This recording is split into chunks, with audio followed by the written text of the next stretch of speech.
Hola, amigos, and welcome back to another episode of La Vida Verde podcast. I'm your host, Matthew Human, back here at Vida Verde, finally. And I have some great guests coming up this month, but this one I'm very excited about. Her name is Joan Mass. And those of you who live around here have probably seen Joan walking up and down the roads. Joan is a retired primary care doctor. She's a grandmother and a pet lover. And she's also one of our neighbors in Alegria Village. She's moved here with her daughter and grandchildren. And she's got some wild stories. I'm excited to get into it. We hope you enjoy.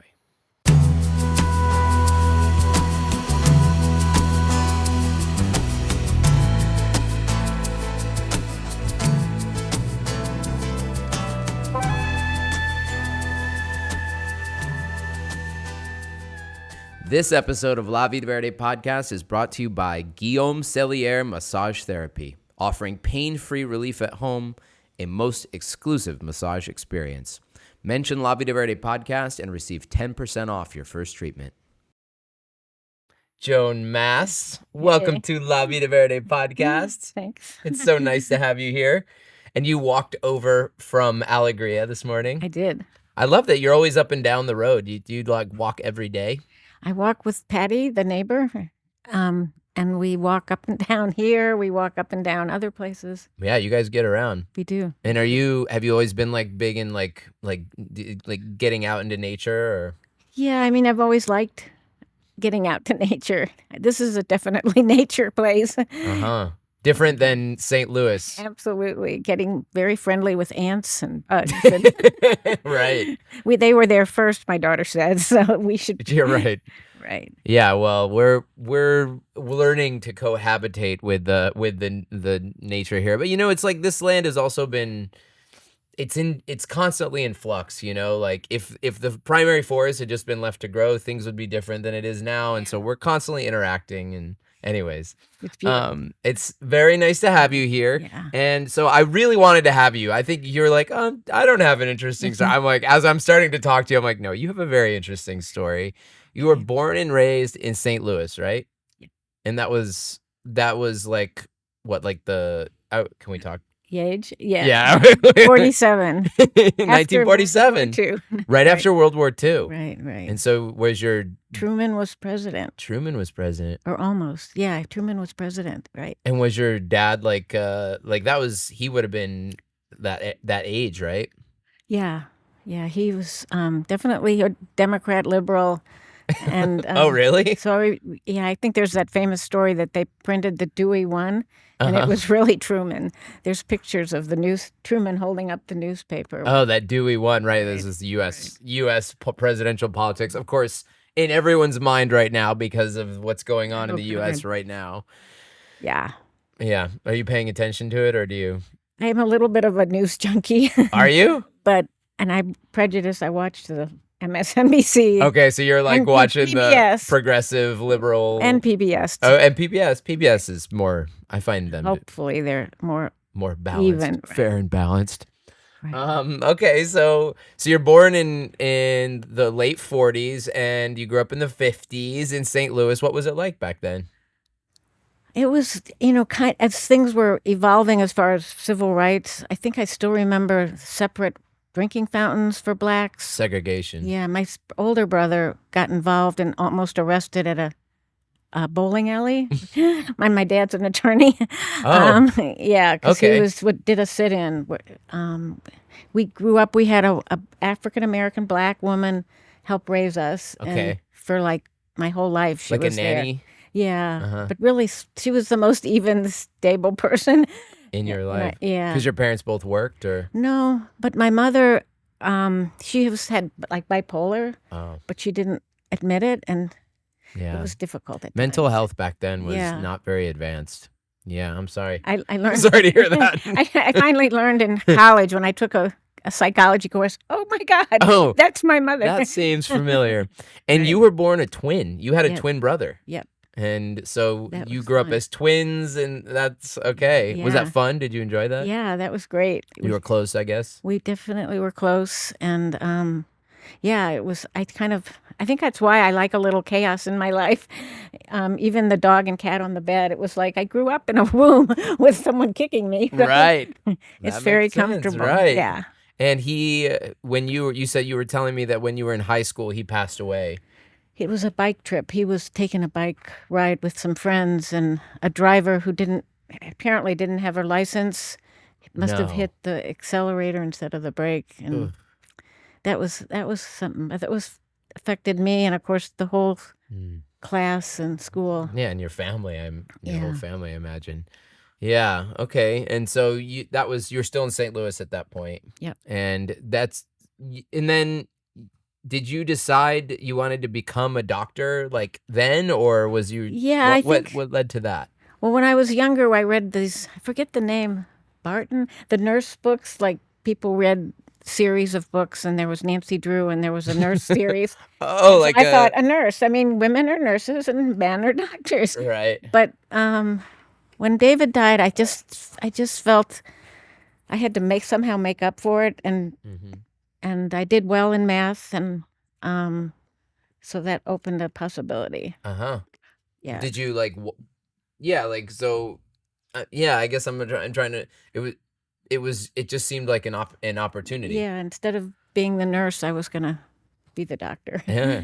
Yeah, because So that was still back in the days yeah, when that was it you was- were there weren't as many women. I mean, You're yeah. radical, Joan. That's what I like about it. And you were and you chose St. Louis. I mean, you could have you said you went to school in Oberlin in Ohio, right? Iowa, Which not yeah. far from where I grew up. And it was the 60s. It was the 60s, the Vietnam War, and I remember at Oberlin people locking the recruiters in their car.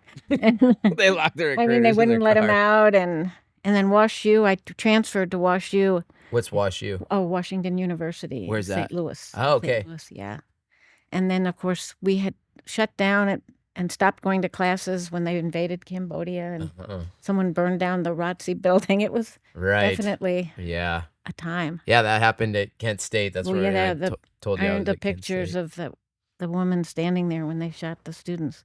It was, At Kent State. yeah. Yeah. Very So there was well-known. there was a very famous thing during that era. Some say it was like one of the pinnacles of the anti-war protests, because after that it definitely died down a little bit after Yeah, that. that was awful. It was the U.S. government the state sent in National Guard, and they opened fire on students that were protesting. I mean, they were getting crazy. They were burning down Yeah, buildings and yeah, stuff, but still, it didn't. That doesn't.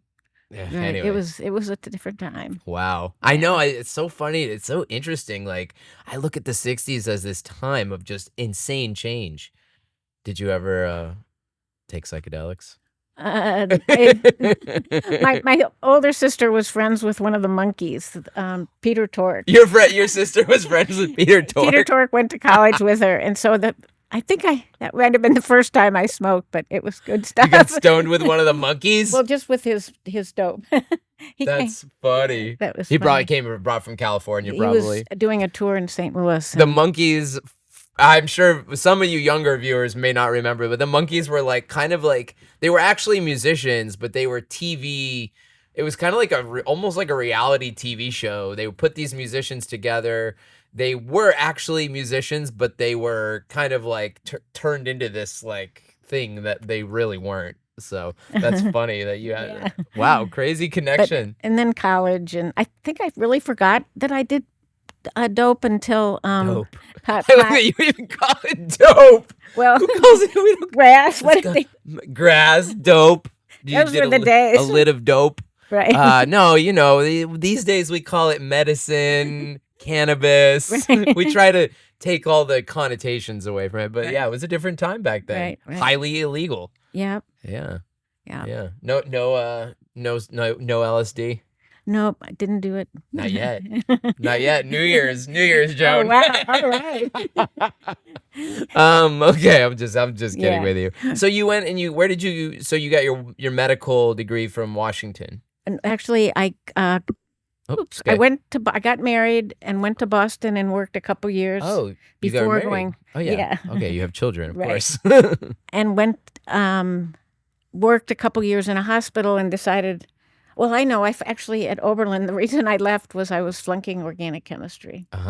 Can't become a doctor and flunk organic chemistry. Right. So I sort of did a year off, self-awareness. Soul searching. And thought I couldn't be a doctor, but retook my organic chemistry and went and worked in a hospital doing like a research tech, and then got the bug again and applied and got in Temple. I couldn't get in the Boston schools. Temple is It's Philadelphia. Wow, you've been you studied all over. So is that where you got your degree then? Right. Okay. And you primarily studied. You were a primary care doctor, you said. Yeah, I did a residency in internal medicine for 3 years, and then we moved back to St. Louis. Worked in the VA hospitals for a couple years. Then went into one of the first HMOs ever. Then I got bummed out by HMOs and went into private practice. Yeah, I kind of sense this theme in your life that you've always been a little bit like on the edge. On the edge, like, questioning the status quo. And even going back to St. Louis, I mean, St. Louis is it's an interesting place because even now, I mean, some people know about Ferguson, exactly. Black Lives Matter was basically born there. It's a very racially not I don't think of it as divided. It is divided. Yeah, we talk about one street, sort of the north side is more African American than the south side, and but we chose to live in a community that was one of the first to become integrated when we went back. University City, it was where Washington U is, and raise our children in a school district that was about the district was about half and half, but the school was probably about 80% Black. But we chose to stay in the school. And was that an intentional choice because you were like wanting to move kind of progressive segregation or eliminate we grew up in a mostly white high income area, and we wanted to give our kids a different outlook. And they took it. Yeah, and I know your daughter is married to an African American, Israeli. Israeli, but African descent. His mom's from Liberia. Okay. Africa. Yeah. So and I want to have him on the podcast too. He's a good guy. Yeah, and your daughter Kaya.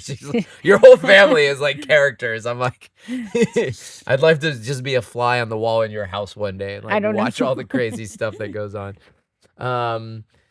Okay, so obviously that had a big impact on you and on them, and it sounds like was it maybe like that experience having your nanny that like when I grew up, because she was so important, right, to us. Yeah, it's fun. It seems so odd that we even have to like still talk about racial politics to me, but it's true. It's not until we get a lot further along, it's gonna have to be talked about. I think. Yeah. You think it's come along, but you think it's come a long way? Definitely. I guess we could go better. It seems like things go backwards a little, and then forward. But Obama was exciting. I had an aunt who was a big Adlai Stevenson fan and liberal. Her husband was a Republican. Who's Adlai Stevenson? Forgive me. He ran against Eisenhower, I think. Okay. Or maybe. Anyway, she was the super liberal and honored. 3 days before she died, Obama won. It was like made her life, I think. I will never forget the day Obama won. Yeah. We had crazy. I was in the Bay Area and very progressive, and everyone was partying. Right. I mean, I was at the health food store, I remember, and everyone's just looking at each other, and we're just like 4 people I didn't even know in line, and we're just looking at like, where are we gonna go party? Like, we have to celebrate. Yeah, that was a pretty powerful time. Did you have a party on when Obama? Do you remember that day? I remember just being excited for my aunt because she was such a liberal and her husband wasn't. Her son actually worked under Bush, the first Bush, as a what do you call it? The guy who ran the IRS. Oh, he was the what do you commissioner, call it? Treasury commissioner for the IRS. Anyway, he was a lawyer. Okay, he worked. My for cousin, Bush. The first Bush, yeah. Yeah, and the thing about politics that I think is interesting is like it's like you're kind of forced into these camps, but like even him, he might not have, who knows? He might have been progressive on this issue, not so Right. progressive on this issue. It's funny how politics tries to like. His wife was very liberal. He said if there was a scale of 1 to 10, she was 12 on the liberal side. Right. And he also was not a Trump fan. Being part of the IRS, I think he knew a lot about Trump's previous. So I guess you're not a Trump fan. No. I'm just going out on a limb here. You know, we actually, YouTube had a thing that they wouldn't let me promote an ad because I was talking politics with somebody. Oh dear. You're not allowed during presidential elections. You're not. So we might get dinged. We might not get so many viewers, but who cares? Screw them. To each their own. And so you have 3 children. You have a son who is in St. Louis. And you have Kaya, who I've met here. She's the married and she's got 4 children? 3. 3 boys. 3 boys. 3 boys, right. And Paula. Paula, right. Paula. I know. Here Paula. It would be Paula. Right. But it's Paula. And she was born with Down syndrome. Right. And she's the youngest. Yes. What was that like? I mean, I've met her. She's super happy. She's just playing on her iPad. I see her at the dive. Yeah, right. She was born, and those are the days where I was part of an HMO, and of course they send you home immediately. And she had a bowel obstruction when they sent her home. A bowel obstruction. She had, in addition to the genetics of Down syndrome, she had a thing called Hirschsprung's and no nerves to the end of her colon. Oh. So she never passed the meconium, and we were at home, and she was getting sicker and sicker, and ended up back in the hospital for a week with a colostomy. And wow. But she did all right. Okay. Yeah. Paula. And what it for those who don't know, and just to refresh my memory, what actually makes somebody Down? So it's an extra gene? An extra whole chromosome, the 23rd chromosome. It's I was just 35, so they say being older is a risk, but I think it can come from the male side too. But So yeah, it's interesting. I have other friends who have Down syndrome children, and that obviously they need extra care, and that's something that you've had to kind of like a lot of extra support. It must have changed your life. I mean, in a lot of ways. Yeah, I mean, it probably put strains on the marriage. I am divorced. You are divorced. Yeah, but it teaches you stuff too. What's important. It does. Yeah, I worked with a psychologist who deals with loss, and he's from Chicago, and he used to call it another fucking growth experience. Another fucking growth experience. There you go. Your twin died. Your daughter's born with genetic. Right. So you either can grow or not. I mean, it's also interesting in a way. It's like that. It's a genetic.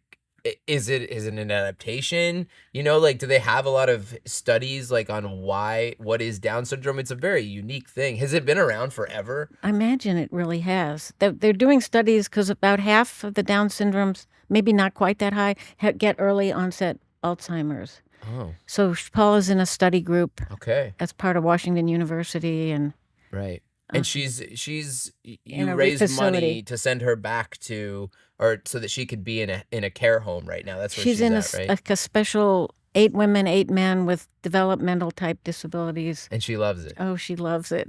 First week there, she said, Mom, I'm not coming home again. Okay. So, but they're great. Yeah. But it's not covered by the government. It's something you have to pay for. Yeah, I've tried to deduct some of it as medical, but there's a lot it's tricky. Yeah. It's expensive. It's expensive. Right. Yeah. Okay.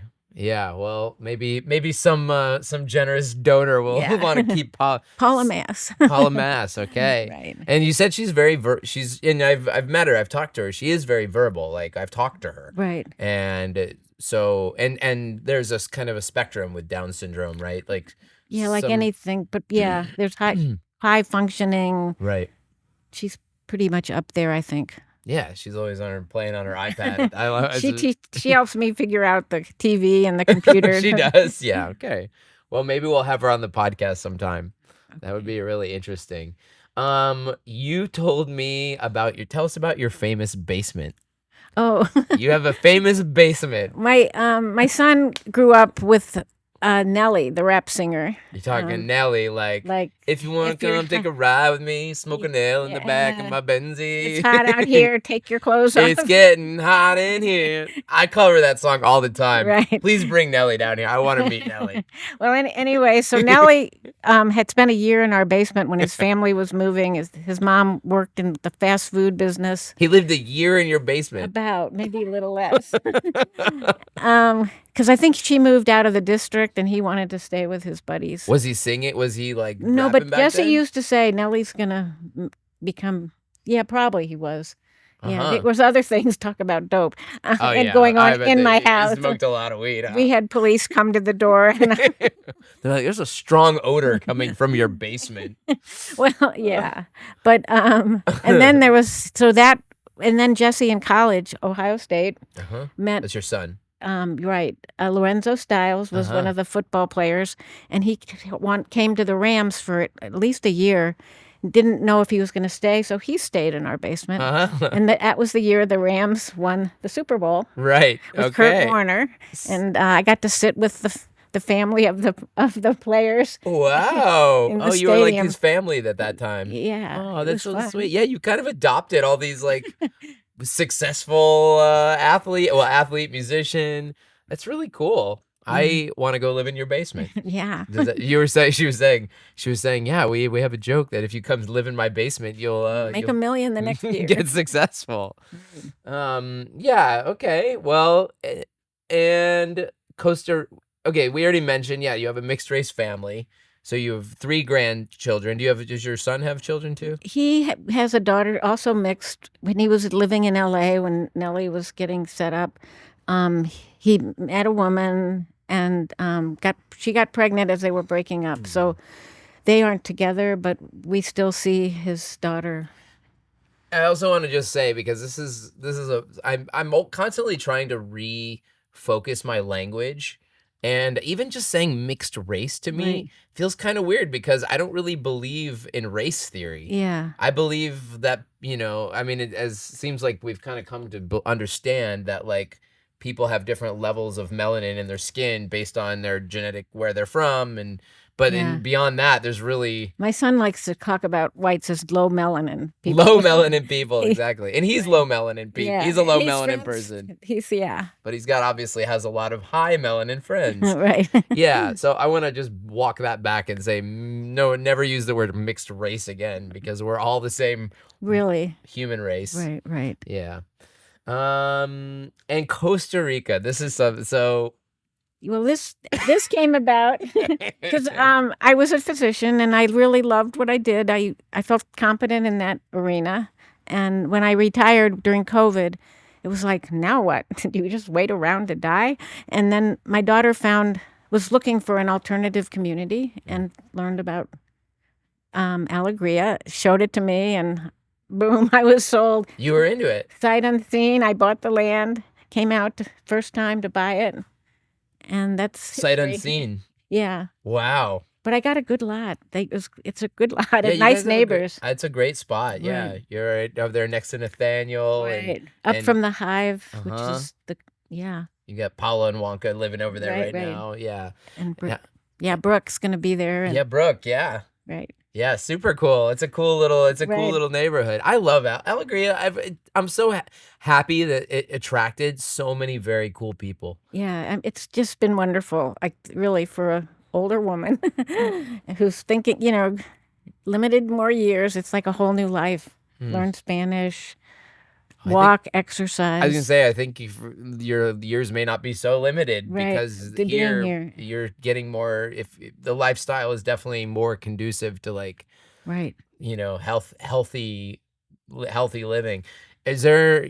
I'm not sure. Is there a group of older elders in the community? Yeah. We I think the oldest is Nancy. She's in her 80s. She was a nurse practitioner. Oh, she was? But she's been here a while. She came and we had a horse farm. So she rides still. Yeah. So she and we have a book club. It's mostly us elders. Nice. And then our walking is mostly Patty and I, and she's in her late 70s. I think I got that right. It's interesting. I'm saying it now. I'm like, I hope Joan's not offended by being called an elder. But to me, an elder is somebody who is wise and, has lived a lot of years. But it's also kind of, I'm realizing, like, in traditional medical, it's like elder care facility. You kind of think of like a I finally begun to own it. Good. When I was here with Paula once, she slipped in the hive and someone said, "Was it the old lady?" And I went, "Old lady? What do you mean, old lady?" You don't have the vibe of an old lady at all. I don't get that vibe at So all. I realized, yep, I think I made it. Yeah, well, you got the years and the wisdom, but life is who we are has nothing to do with our years. Right. I think that's how I see you. And you were actually like, I remember like before I was like watching the chats. Right. And I was just like, who is this lady? You're like, does anybody have any experience driving down from the US, like driving through Mexico? And I'm like, dude, who is this? Lady's either crazy or she's got serious balls, man. I think it was the second one. I think a little of both. You're adventurous. Well, I have a dog and a cat, and that was one of my biggest worries, was getting them there. In fact, my daughter Kaya, who moved with me, said, "Well, just give them to someone and get rid of them." And I said, "I'll get rid of you before I get rid of my dog." Oh man, that wasn't nice. I'm sure she didn't like hearing that. Whoa, okay, but we can edit this out of you. No, I'm just kidding. we got here, dog, cat, and all.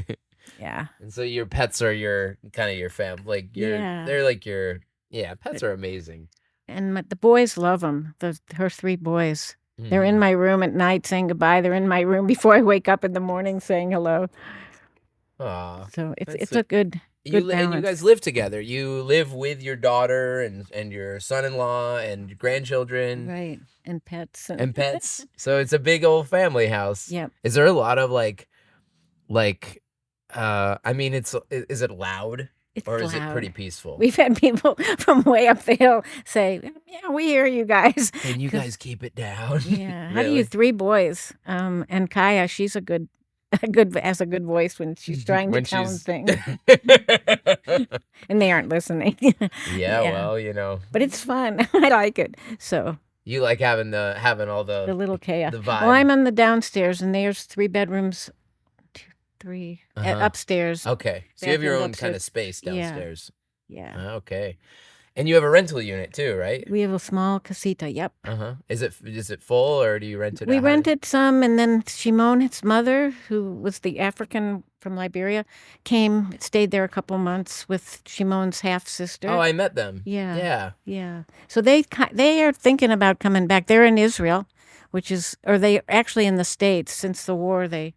They left, but she's trying to sell her apartment, and they may come and join us. So we'll figure it out. Right. And we can talk to Kai about this, but did she meet him in Israel, or? Yeah, she was about 50 pounds heavier. Like, she was this fat.